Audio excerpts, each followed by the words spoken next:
اعوذ باللہ من الشیطان الرجیم بسم اللہ الرحمن الرحیم۔ 7واں پارہ 7 سے 8 رکوع تک کا ترجمہ پڑھ رہا ہوں۔ اللہ پاک اپنی بارگاہ میں قبول اور منظور کرے، آمین ثم آمین۔ قل سیروا فی الارض ثم انظروا کیف کان عاقبۃ المکذبین۔ تم فرما دو زمین میں سیر کرو، پھر دیکھو کہ جھٹلانے والوں کا کیسا انجام ہوا۔ تم فرماؤ کس کا ہے جو کچھ آسمانوں اور زمین میں؟ تم فرماؤ اللہ کا ہے، اس نے اپنے کرم کے ذمہ پر رحمت لکھ لی ہے۔ بے شک ضرور تمہیں قیامت کے دن جمع کرے گا، اس میں کچھ شک نہیں۔ وہ جنہوں نے اپنی جان نقصان میں ڈالی ایمان نہیں لاتے، اور اسی کا ہے جو بستا ہے رات اور دن میں، اور وہی ہے سنتا جانتا۔ تم فرماؤ کیا اللہ کے سوا کسی اور کو والی بناؤں؟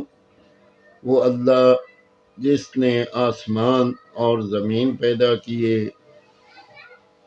اور وہ کھلاتا ہے اور کھلانے سے پاک ہے۔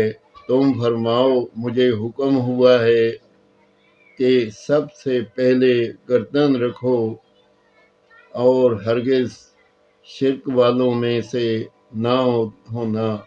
تم فرماؤ اگر میں اپنے رب کی نافرمانی کروں تو مجھے بڑے دن کے عذاب کا ڈر ہے، اس دن جس سے عذاب پھیر دیا جائے۔ ضرور اس پر اللہ کی مہر ہوئی اور یہی کھلی کامیابی ہے۔ اور اگر تجھے اللہ کوئی برائی پہنچائے تو اللہ کے سوا اس کا کوئی دور کرنے والا نہیں، اور اگر تجھے بھلائی پہنچائے تو وہ سب کچھ کر سکتا ہے، اور وہی غالب ہے اپنے بندوں پر، اور وہی ہے حکمت والا خبردار۔ تم فرماؤ سب سے بڑی گواہی کس کی؟ تم فرماؤ کہ اللہ گواہ ہے مجھ میں اور تم میں، اور میری طرف اس قرآن کی وحی ہوئی ہے کہ میں اس سے تمہیں ڈراؤں۔ اور جن کو پہنچے تو کیا تم یہ گواہی دیتے ہو کہ اللہ کے ساتھ اور خدا ہے؟ تم فرماؤ کہ میں یہ گواہی نہیں دیتا۔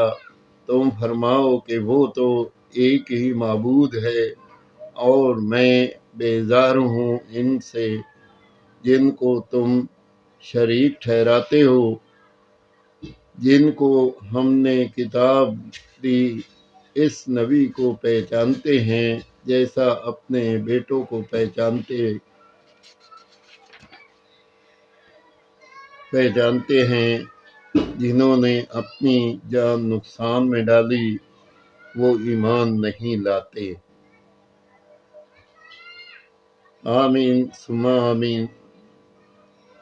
7واں پارہ 7 رکوع سے 8 رکوع کا ترجمہ کیا۔ اللہ پاک اپنی بارگاہ میں قبول کرے، کوئی غلطی ہو تو اللہ پاک مجھے معاف کر دے، اور تمام مسلمانوں کو صراط مستقیم پہ چلنے کی توفیق دے، آمین ثم آمین۔